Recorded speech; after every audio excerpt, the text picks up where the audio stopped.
शालेಯಲ್ಲಿ ಇಂದು ದೇಶ ಅಭಿನಯ ಫೌಂಡೇಶನ್ ಸಹಯೋಗದಲ್ಲಿ ಡಿಜಿಟಲ್ ಸುರಕ್ಷತೆ ಚಟುವಟಿಕೆಯನ್ನು ಹಮ್ಮಿಕೊಂಡಿವೆ. ಇದು ಜನವರಿ ತಿಂಗಳ 5ನೇ ಚಟುವಟಿಕೆ. ಅದಕ್ಕೆ ನಾವೇನು ಮಾಡಿದ್ವಿ ಅಂದ್ರೆ ಇಲ್ಲಿ 2 ಗುಂಪುಗಳನ್ನಾಗಿ ಮಾಡೀವಿ. ಈ ಡಿಜಿಟಲ್ ಬಳಕೆಯಿಂದ ಒಂದು ಪ್ರಸಂಗ ಐತಿ, ಒಂದು ಸನ್ನಿವೇಶ ಕೊಟ್ಟದ. ಆ ಸನ್ನಿವೇಶವನ್ನು ನೀವು ಆಲಿಸಬೇಕು. ಆಲಿಸಿದಾಗ ಅದರ ಸಮಸ್ಯೆಗಳು ಯಾವ ರೀತಿ ಅವರ ಸಮಸ್ಯೆಗಳನ್ನು ಸೇರ್ಕೋತಾರೆ. ಡಿಜಿಟಲ್ ಸುರಕ್ಷತೆ ಒಳಗೆ ಯಾವ ರೀತಿ ಅವರು ತಲ್ಲೀನರಾಗ್ಯಾರ, ಅವರ ಸಮಸ್ಯೆಗಳು ಹೆಂಗೆ ಬರ್ತಾವ ಅನ್ನೋದು ನೀವು ಮಾಡ್ಬೇಕಂತೆ. 2 ತಂಡದವರು ಪಟ್ಟಿ ಮಾಡಿ ಇಲ್ಲಿ ಬಂದ ಪ್ರಸ್ತುತಪಡಿಸಬೇಕು. ಹೌದಾ? ಅದನ್ನ ಈಗ ಸನ್ನಿವೇಶವನ್ನ ಶ್ರವಂತಿ ಮಡಿವಾಳ ಓದ್ತಾಳ, ನೀವು ಸರಿಯಾಗಿ ಕೇಳಬೇಕು. ಅವರ ಈ ಕೆಳಗಿನ ಪ್ರಕರಣದ ಬಗ್ಗೆ ಚರ್ಚಿಸುತ್ತಾರೆ. ರೀಮಾ ಸೋಷಿಯಲ್ ಮೀಡಿಯಾದಲ್ಲಿ ತುಂಬಾ ಸಕ್ರಿಯರಾಗಿದ್ದಾರೆ. ಆಕೆಗೆ ಈಗ 14 ವರ್ಷ ವಯಸ್ಸಾಗಿದ್ದರೂ ಫೇಸ್ಬುಕ್, ಇನ್ಸ್ಟಾಗ್ರಾಮ್, ಸ್ನ್ಯಾಪ್ಚಾಟ್ ಮುಂತಾದ ಎಲ್ಲಾ ಸಾಮಾಜಿಕ ಮಾಧ್ಯಮ ಅಪ್ಲಿಕೇಶನ್ಗಳಲ್ಲಿ ಖಾತೆಯನ್ನು ಹೊಂದಿದ್ದಾರೆ. ಅವಳು ಇಂದು ಏನೆಂದಿದ್ದಳು? ಇತ್ತೀಚೆಗೆ ಸ್ನೇಹಿತರೊಂದಿಗೆ ಭೇಟಿ ನೀಡಿದ ಸ್ಥಳಗಳು, ಮನೆಯಲ್ಲಿ ಒಬ್ಬಂಟಿಯಾಗಿರುವುದು, ಸ್ನೇಹಿತರ ಜೊತೆ ಸೇರಿ ರಾತ್ರಿ ಹೊರಗಿನ ಸ್ಥಳಗಳಲ್ಲಿ ಪಾರ್ಟಿ, ಅವಳು ಇತ್ತೀಚೆಗೆ ಏನು ಖರೀದಿಸಿದಳು ಮುಂತಾದ ಪ್ರತಿ ನೇಮಕರಣವನ್ನು ಸಾಮಾಜಿಕ ಮಾಧ್ಯಮದಲ್ಲಿ ಪೋಸ್ಟ್ ಮಾಡಲು ಇಷ್ಟಪಡುತ್ತಾಳೆ. ಅವಳು ಸ್ನೇಹಿತರಿಂದ, ಅಪರಿಚಿತರಿಂದ ಸಹ ಲೈಕ್ಗಳು ಮತ್ತು ಕಮೆಂಟ್ಗಳನ್ನು ಪಡೆಯಲು ಇಷ್ಟಪಡುತ್ತಾಳೆ. ಅವಳು ಸ್ನೇಹಿತರಿಂದ, ಅಪರಿಚಿತರಿಂದ ಸಹ ನಿಧಾನವಾಗಿ ಅವಳು ಇಡೀ ದಿನ ಈ ಅಪ್ಲಿಕೇಶನ್ಗಳನ್ನು ಬಳಸಲು ವ್ಯಸನಿಯಾಗುತ್ತಾಳೆ ಮತ್ತು ಅವಳ ಹೆತ್ತವರಿಗೆ ಅದರ ಬಗ್ಗೆ ತಿಳಿದಿಲ್ಲ.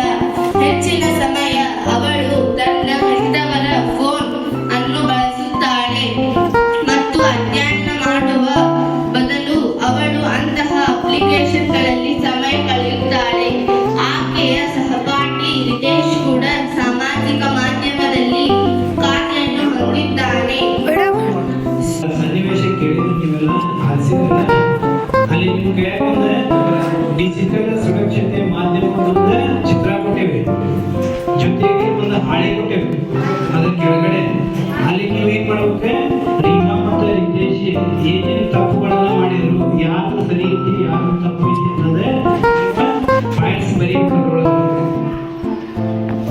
ಪಾಯಿಂಟ್ಸ್ ಬಂದ್ರೆ ಈಗ ಒಂದೊಂದು ತಂಡದ ಒಬ್ಬರು ಬಂದು ಪ್ರಸ್ತುತಪಡಿಸಬೇಕು, ಎಲ್ಲರಿಗೂ ಹೇಳ್ಬೇಕು ಅದ್ರ ಬಗ್ಗೆ. ಪಟ್ಟಿ ಮಾಡಲಿಲ್ಲ ಮೌಲಾಲಿ ಹುಡುಕಳ್ಳಿ ಈಗ ರೀಮಾ ಮಾಡುವ ತಪ್ಪುಗಳನ್ನ ಪಟ್ಟಿ ಮಾಡ್ಯಾರ, ಅವ್ರಿಗೆ ನಿಮ್ಮ ಮುಂದೆ ಪ್ರಸ್ತುತಪಡಿಸ್ತಾರೆ. ಡಿಜಿಟಲ್ ಸುರಕ್ಷತೆ. ರೀಮಾ ಅಪರಿಚಿತರೊಂದಿಗೆ ಕಮೆಂಟ್ ಮತ್ತು ಶೇರ್ ಮಾಡುತ್ತಾಳೆ. ತಪ್ಪು. ಸಾಮಾಜಿಕ ಮಾಧ್ಯಮದ ಅತಿ ಹೆಚ್ಚು ಸಮಯ ಕಳೆಯುವುದು ತಪ್ಪು. ಸ್ನೇಹಿತರೊಂದಿಗೆ ಇಡೀ ರಾತ್ರಿ ಪಾರ್ಟಿ ಮಾಡುವುದು ತಪ್ಪು. ಅಧ್ಯಯನ ಮಾಡುವ ಬದಲು ಅವಳ ಇಂತಹ ಅಪ್ಲಿಕೇಶನ್ಗಳಲ್ಲಿ ಸಮಯ ಕಳೆಯುತ್ತಾಳೆ. ತಪ್ಪು. ರೀಮಾ ಫೋನ್ ಬಳಸುವುದು ಬಾಲಕರಿಗೆ ಗೊತ್ತಿರುವುದಿಲ್ಲ.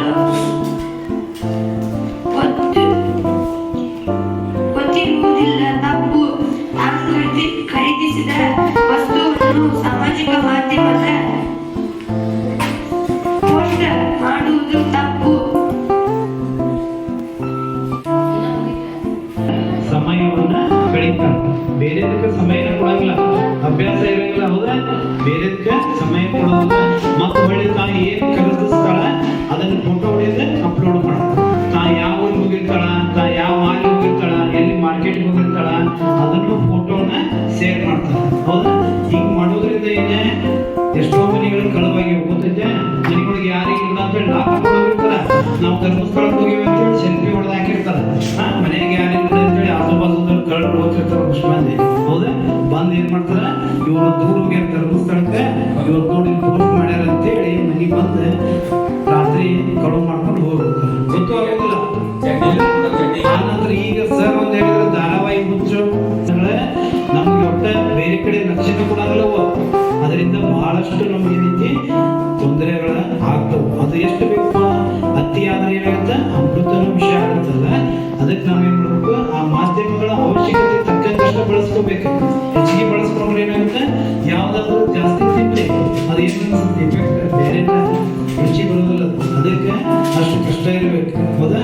ಅದಕ್ಕೆ ನೀವು ಮನೆಯೊಳಗೆ ಏನಪ್ಪ ಓದು ಬರೋ ಕಷ್ಟ ಏನಾರ ಅವಶ್ಯಕತೆ ಇದ್ರಷ್ಟ ನಿಮ್ಮ ಪಪ್ಪ ಮಮ್ಮಿ ಕಡೆ ಪರ್ಮಿಷನ್ ಕೊಟ್ರೆ ಈ ಯೂಟ್ಯೂಬ್ ಅವನ್ನೆಲ್ಲ ಒಂದು ನೋಡ್ಕೊಂಡು ಬಳಸ್ಬೇಕು. ನಿಮ್ಗೆ ಯಾವ್ದು ಅಭ್ಯಾಸಕ್ಕೆ ಸಂಬಂಧಪಟ್ಟಿದ್ದಷ್ಟೇ, ಇಲ್ಲಾಂದ್ರೆ ಬೇರೆ ಬಹಳಷ್ಟೇ ಇದೇ ಮಾಡೋದು, ಹೌದಾ? ಆ ನಂತರ ಏನ್ ಮಾಡೋಕೆ ಅಭ್ಯಾಸ 10th ಇರ್ತಲ್ಲ ಆ ರೀತಿ ಈಗ 10th ತೀರ್ಮಾನ ಅಂತೇಳಿ ಓದ್ಕೊಳಕ್ಕೆ ಅಭ್ಯಾಸ ಮಾಡ್ಕೋಬೇಕು, ಹೌದಾ? ಅದಕ್ಕೆ ಸರ್ ನೀವು ಅಂತ ಹೇಳಿದ್ರೆ 7ರಿಂದ 9 ಗಂಟೆ ತನಕ ಯಾವುದೇ ಟಿವಿ ಯಾವುದೋ ಮಾಧ್ಯಮ ಇಲ್ಲದವಲ್ಲ, ಯಾವ ಆನ್ ಏನ್ ಮಾಡೋದು ಮನೆಯೊಳಗೆ, ಹೌದಾ? ಅದಕ್ಕೆ ಮಾಡಿಲ್ಲ. ಈಗ ಅಂತಂದ್ರೆ ಇನ್ನೊಂದು ರಿಜೆಕ್ಷನ್ ಡಿಜಿಟಲ್ ಸುರಕ್ಷತೆಯಿಂದ ಸಾಮಾಜಿಕ ಮಾಧ್ಯಮವನ್ನು ಬಳಸುತ್ತಾನೆ.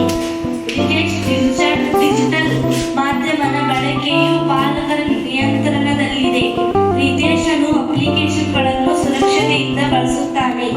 ಲೈಕ್ಗಳನ್ನು ಕ್ಲಿಕ್ ಮಾಡುವಾಗ ಪಾಸ್ವರ್ಡ್ಗಳನ್ನು ಬದಲಾಯಿಸುವುದು ತಪ್ಪು. ಏನ್ ಮಾಡಲ್ಲ, ಪರಿಚಿತರು ಯಾರು ಫೋನ್ ಮಾಡಿ OTP ಹೇಳಿರ್ತಾರ, ಹೌದಾ? ಕಡೆ ನೀವು ಇರ್ತೈತಿ, ಪಪ್ಪ ಎಲ್ಲರೂ ಹೋಗಿರ್ತಾರ, ಮಮ್ಮಿ ಹೋಗಿರ್ತಾರ, ಯಾವ್ದಾದ್ರು ಫೋನ್ ಬರೋದು OTP ಹೇಳಮ್ಮ ಅಂತ ಹೇಳ್ಬಾರ್ದು, ಹೌದಾ? ಈಗ ಮನೆಯೊಳಗೆ ಯಾರು ಹೇಳಿಲ್ಲ ಅಂತೇಳಿ ಕಟ್ ಮಾಡಿ ಇಟ್ಬಿಡ್ಬೋದು, ಗೊತ್ತಾಯ್ತಾ? ಅದಕ್ಕೆ ಸುರಕ್ಷತೆಯಿಂದ ನಾವು ಬಳಸ್ಬೇಕು.